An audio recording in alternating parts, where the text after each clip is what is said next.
here I want to go to Lex UC. Thank you so much for being here. Says our leaders act like they want a feudal society. I'll answer that first because it's quick. They do want a feudal society. 100%. They do.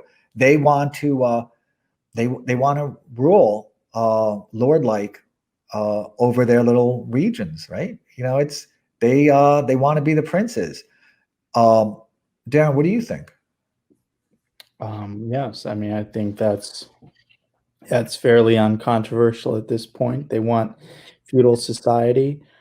And it's one of those things that, you know, feudal society can mean many things. It's not necessarily the structure of society that I advocate, but I don't think simply describing the game plan as wanting a feudal society is, I don't think it fully does justice to the evil and ugliness of what's going on. I think if you look at this religion of political correctness, which celebrates ugliness in all, it really, there's nothing redeeming about it. You could have an elite that wants a feudal society that has a kind of elevated sensibility, that has a sense for good art, that has a sense for nobility, that has a sense for glory and great achievements, instead of this just technocratic, soulless nerd like Ph.D.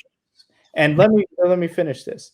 And so the real toxicity of this system is not even the inequity of it, or the fact that it's not egalitarian, or even necessarily the fact that most people will be disenfranchised and immiserated. Is that there's no redeeming greatness and beauty on the other side.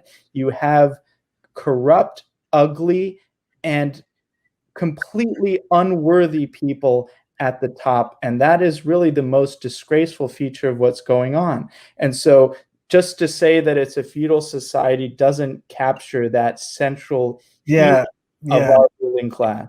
Yeah, I've been thinking about this a lot also, and you're right. I mean, you said it a little bit more eloquently than I would have, but our elites suck. They're not preserving culture, they're not preserving language, and they're kind of stupid, right? Because Mitt Romney is not his dad or his dad's dad. Absolutely.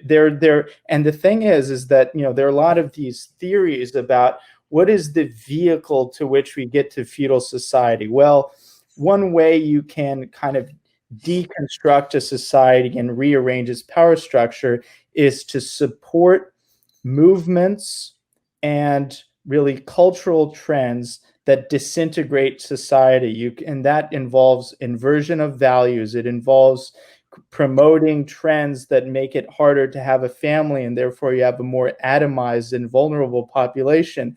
But then at a certain point, the means to create power become an end in itself.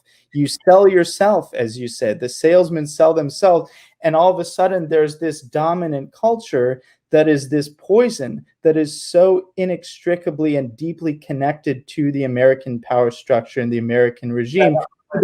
That the expression of American power overseas is precisely to force this very same poison down unwitting tribesmen's throat, and that's really where we are now. And I think it's a sort of dystopia that's unprecedented in its scope and in its ugliness. You're like that.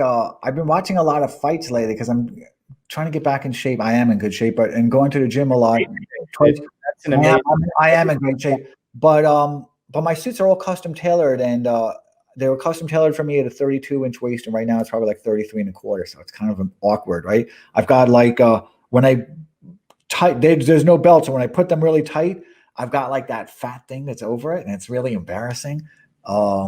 It's kind of like whatever. But in any event, so I've been watching a lot of like old legendary fights like Hearns and Hagler and Sugar Ray and Muhammad Ali. And like Hearns would always hit you after the bell. And Evander Holyfield would always use his head. That's you. You're like Evander Holyfield. You're headbutting me. It's awesome.